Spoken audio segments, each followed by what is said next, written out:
Good evening, everyone, and welcome to 27 Minutes right here on UPN 27. With the high winds this weekend around our area, we are constantly reminded that this is tornado season here in Indiana. Tony Frigg took in a severe weather spotter class during the statewide tornado drill a couple of weeks ago to see how Dubois County emergency management and civil defense units deal with tornado notifications. Hello, this is Dubois County Emergency Management Office. I'm calling in reference to the tornado exercise, and this exercise is in progress at this time. Okay. April through June are considered statistically the peak months for tornado occurrence in Indiana. Based on averages figured between 1961 and 1990, Indiana's reported tornadoes averaged 23 per year, or nearly 7 for every 10,000 square miles. The severe storm spotter provides very important information into this equation. These past 2 weeks, Dubois County Emergency Management and Civil Defense have been preparing for those possible tornado occurrences. First with a spotter severe weather training seminar, and then by testing their tornado warning response plan and equipment, as did many Indiana counties in statewide drills this past Wednesday. For Dubois County, severe weather spotters are a very important element in that tornado warning system. Tornado warning was issued at 13:46 local time. The warning system also relies on timely and accurate notifications. For Dubois County Emergency Management Director Mary Miller's team, an official warning sets in motion their own county notifications. This is Dubois County Emergency Management. This is a tornado warning exercise. Assistant Director Dave Nugent puts together the county's response plan, but he notes that the official tornado warning authority lies outside county boundaries. Okay, we cannot actually issue a tornado warning. That's up to the National Weather Service office. Dubois County's responsibility of Louisville, and Louisville has to issue all tornado warnings for Dubois County. If a weather spotter or another individual in Dubois County observes severe weather, it has to be submitted to the Weather Service office in Louisville, and they will in turn issue a tornado warning if it's warranted. Additional check-in, the 9 UIE. It is for this reason that the accuracy and honesty of field severe weather spotters and citizen reports are essential to the Dubois County Emergency Management's own goal of protecting life and property. So we take the information, forward it to their office so we can have an actual warning issued. We encourage all weather spotters, the general public, if they observe severe weather, submit it to their local law enforcement agency. It could be the city police, state police, call the emergency management, just so the information is forwarded to Louisville. That's the way an actual tornado warning can be issued. They have to get the information, the input into their office before we can get it out. Counties. Again, this is a test tornado warning issued by the National Weather Service office in Louisville, Kentucky. This is a test. Following a drill, response time and plans are reviewed to seek solutions. For the afternoon drill, the notification to protect life and property took anywhere from 3 to 10 plus minutes through its many backup sources and channels of notification. When our county is put under a warning, our job in here and the emergency management staff and amateur radio operators, the first priority is to get out our tornado plan. On this plan, we have 4 separate groups that we make calls to, and the first thing we do is notify the media, notify the city halls, and then we proceed with the other calls. We just let them know that the tornado warning has been issued for the county and that they are to proceed with their plans. And once we get all those calls handled, we then report to Louisville that whatever we see is coming.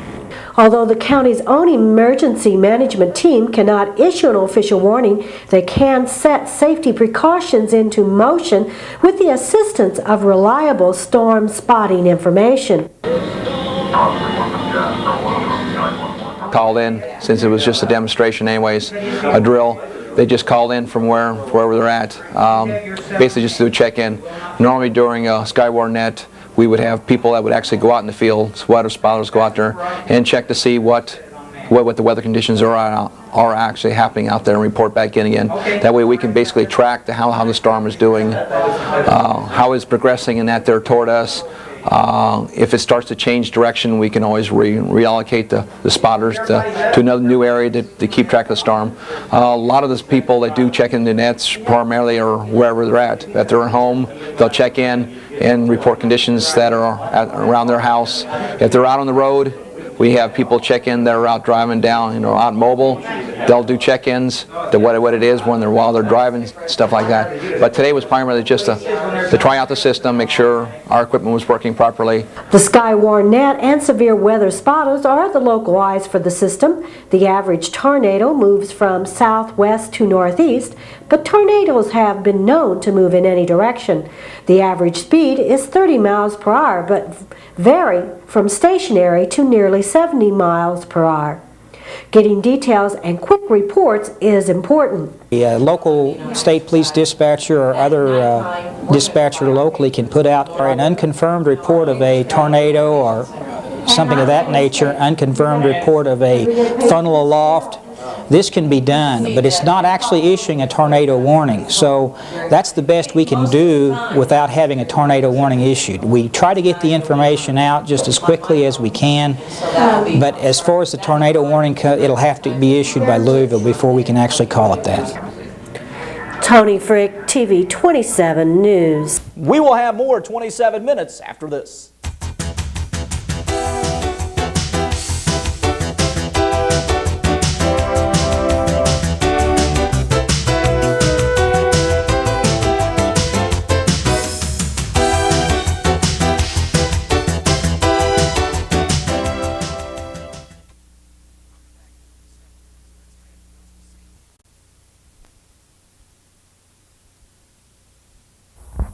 Hello again, this is John Shorgan, the staff of the Indiana House of Representatives, and we're back with another update from the 1999 session of the Indiana General Assembly. We're kind of in a break between sessions right now, and this gives us a perfect time to talk to our good friend Dave Crooks from the 63rd House District in Washington. David, how are you today? Very good, and judging by the weather, spring is in the air, of course. Yes, and here we are stuck inside, right? That's right. That should be more incentive to get our work done this month and get back to our districts as soon as possible. Yes. Let's start off this week. Take us through what the next, week is going to be like here at the General Assembly. Well, of course, we're wrapping up the opportunity for bills that are, of course, moving through the committee process. These are Senate bills, of course, and it's our last opportunity to be considered by the full House. And then, of course, once that concludes by next Monday, then basically we're going to be dealing with conference committees for the remainder of this session, and there'll be, of course, a conferee selected by the Speaker as well as the pro tem of the Senate, and they'll be basically putting 4 people on a conference committee to work out any differences that may take place in certain pieces of legislation that there's not been concurrences on. Okay. Obviously, the one that's most important on that is House Bill 1001, the budget. That's the one that we're hoping to get the ball rolling, so to speak, as early as possible. And actually, I'm very optimistic about some type of compromise in the budget. The fact that the conferees have already been selected and the budget, of course, is back from the Senate, even though we definitely have some real differences between both chambers about what our priority should be in the state of Indiana in the next 2-year biennium. I at least feel good that they're getting their work started early, because that's actually a little bit abnormal. Usually they wait till that final week or two to start negotiating, and actually the negotiations started this past week, so that makes me feel like we might be able to have some type of compromise, and there's a lot of pressure by members like myself and others to leadership to do whatever we can to keep from having a special session, because there's plenty of time to negotiate any differences, and I think people would prefer not only to go home and be with their families as soon as possible. I don't think we need to waste taxpayer dollars on a special session. Okay. Let's spend this week talking about 2 or 3 points, maybe as offering some comparisons between the House and Senate versions of the budget.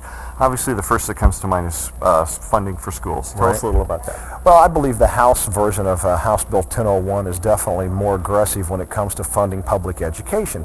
And, people sometimes have a concern that we shouldn't be throwing more and more money to public education, but obviously it is the #1 priority with most Hoosiers. They feel like the legislature should definitely do everything possible to take care of those in our secondary education education as well as those in higher education. And I think the House budget, at least our version of that, does reflect that with minimum increases. And remember that when the state makes a larger commitment to education, it's less of a commitment that people on a local level have to make through property taxes. So I think you can even look at this as a way to keep property taxes lower by the state having a larger commitment toward our education on a local level. So that's one reason that I think the House difference obviously is better than the Senate version.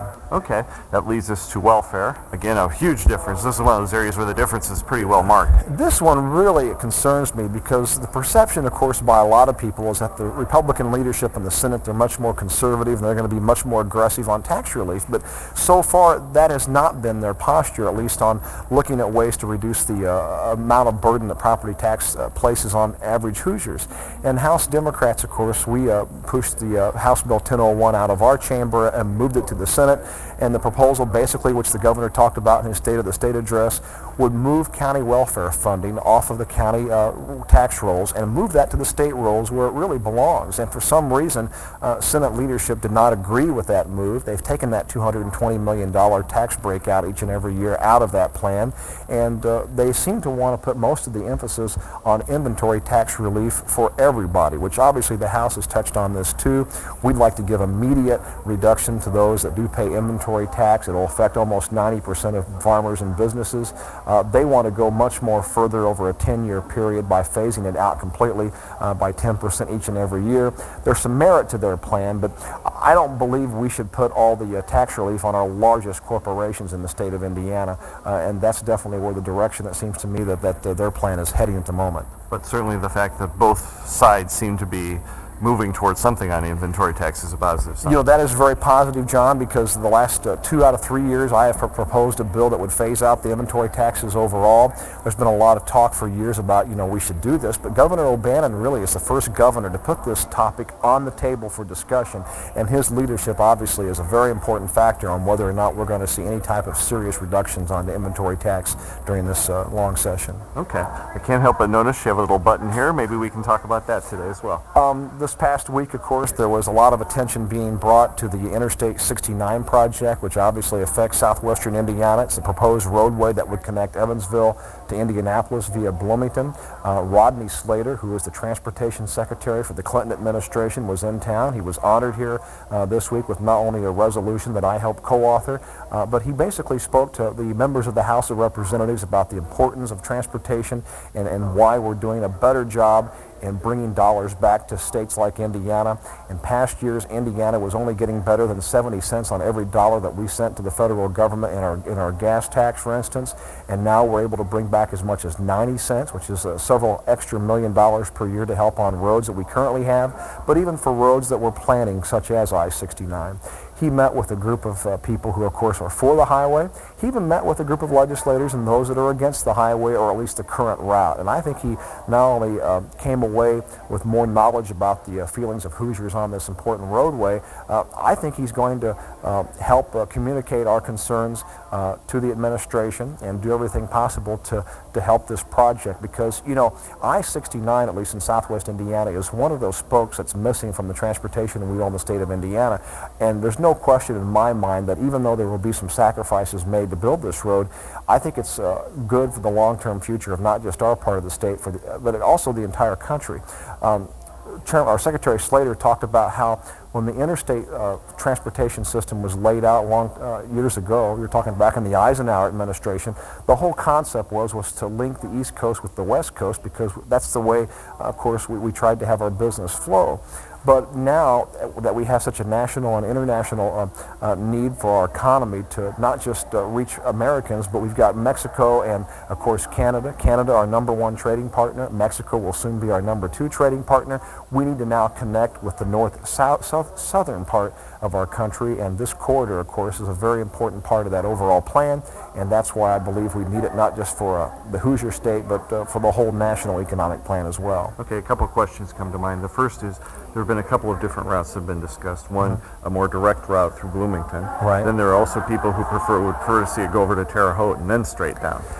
Yeah, I definitely favor the new terrain route. Now, I know that there's people in my district that don't like the exact route, and I think there can be some tweaking of the route to a certain degree, but I really do not favor the 41 corridor. I don't think it's going to benefit the heart of southwest Indiana, but this road was designed to help.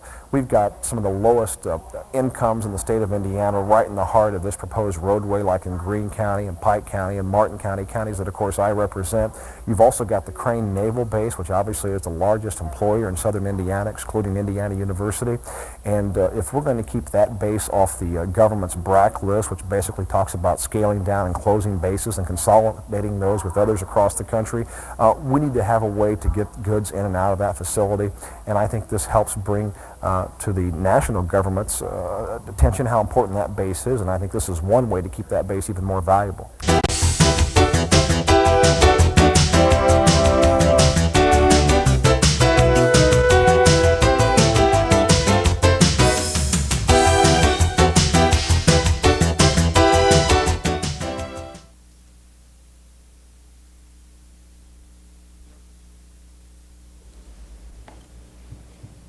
Yep. Welcome back. On Sunday at 5 o'clock, WJTS UPN 27 will air Scared Straight 20 years later. The sponsor is the Southwest Indiana Law Enforcement Training Council. They had a training session last week. Neglected. 16% of the murder victims ages 10 or under are killed by family members. Skills are developed, knowledge acquired, and practice makes perfect. Maybe not perfect, but where your goal is to protect and serve, upgrading your skills and increasing your knowledge is certainly a help to meeting your work challenges. For small communities, expensive conferences are not always the answer to study needs. The Southwest Indiana Law Enforcement Training Council Incorporated came about because of that realization. We've done it because of the cost factor to all the cities and counties, and we've organized this group with the blessings of the Police Academy of the State of Indiana. Nationwide, 4,000 people are killed each year during family violence. By law, we're required to have the hazmat, the bloodborne, and also domestic violence each year. Several of the departments throughout the area have instructors that we use. We have so many certified officers in every department that can put on specific training needs that we pull from that. Each department, we trade off officers to do training within our own organization. Well, it's not. It could be the fence is electrified charge, which means we had to send somebody way back here. The hazardous waste session of this year's winter meeting was taught by Dave Falkenberger, a past president of the council. They attend a instructor development course that's put on by the state of Indiana that certifies them to be a general instructor, a firearms instructor, baton instructor, and whatever field they're in, they're allowed by the state of Indiana through the training councils and through the academy that the state has. They are certified to put that on. So. Signs of stress on us, signs of stress on different things. That could be both of us. They're human bodies, we have a lot of stress. We're working nights, we work bad hours. Dave had 22 years on his department, 10 years of field experience, and 3 years as an instructor. Back in, do all kinds of stuff. It's hard on our bodies. It's hard on us mentally. Yeah. Currently, funding for the Southwest Indiana Law Enforcement Training Council comes from the departments themselves. We offer it basically in their backyard. When we have our trainings here at Huntingburg or at Terre Haute or Tell City, it's a lot easier for a department to break a person away for one day off of their daily routine to go to those trainings than it is to send them all the way to Indianapolis, have to pay for a motel, and plus the cost of the schooling. As the next car came up, we all stopped. We're funded right now just mainly on dues from each officer that is a member. Each department that is a member of the council pays $75 per year per officer to attend the training, where in some cases if they were going to Indianapolis or other locations for training, they may be paying $300 to $350 per training per officer. They're getting their 16 hours mandated training by law, and other than that, they're getting a lot more every month. We're putting on 5 to 6 training sessions throughout the southern part of Indiana, even up as far as Terre Haute for our training council. And that's a cost factor of only $75 a year per officer. And the problem of family violence, understanding family violence. The council is making an appeal to the state to receive some additional grant funding since their budget limits their own programs. We're proposing to try to start with $50,000 per training council, that the state would help fund each one of us. Because right now the cost factor is getting so great and the number of officers that's involved in this, we need more money to fund this program. And without the funding, we're just barely getting by with what training needs we need to do at this time. I write notes. And when you write notes, Equipment such as VCRs, TVs, and overheads are on the list, especially where they are needed for loaning to smaller departments. do that. But let them tell you the story clear through. Past President Dave Falkenberger also has some ideas for program expansion. Probably to try and if the monies and the funding would be there, is to just try and approach each individual officer and not just do it in a classroom setting, but actually go outside and have the time and the manpower and materials to do a scenario type practice where it's more hands-on. I think that most people learn, instead of just sitting in a classroom as an adult, you actually pick up more sometimes when you see the application of that learning. Sit there and take the time and listen to them the first time. All Practice may not always make it perfect, but hands-on training and sharing of experiences may help. Tony Frick, TV 27 News. We will check sports and more when 27 Minutes continues.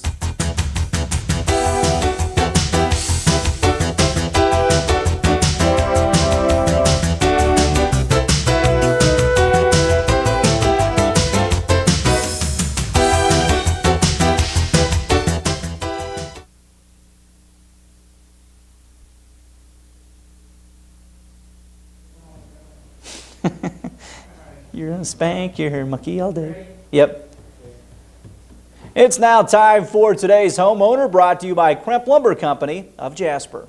I'm taking a look at a hole that I've just drilled in the ceramic wall here, where I'll be installing a towel ring. Now, you know, it's a little intimidating for a homeowner to try to drill into a surface like this because of the glazed finish on it. When you put your drill bit in there, it can move from side to side very easily. But to solve that problem, just take a little masking tape and apply it over the area where you want to drill the hole. Then when you start drilling the hole, the masking tape will keep the drill bit in the place that it needs to be and allow you to drill the hole right on through. Then when you remove the masking tape, you've got a real nice hole to attach, whatever you're attaching. Now, if you're lucky enough to hit a nice stud behind there, you can just use a standard screw to drill right on in. But if not, you may need to use a little fastener like this to attach it in the wall so that once the screw goes into it, it'll expand and tighten everything up. The Jasper Wildcat baseball team had a successful week after losing to Memorial on Saturday. The Wildcats reeled off 2 straight wins, one over Evansville Central and the other over Pike Central.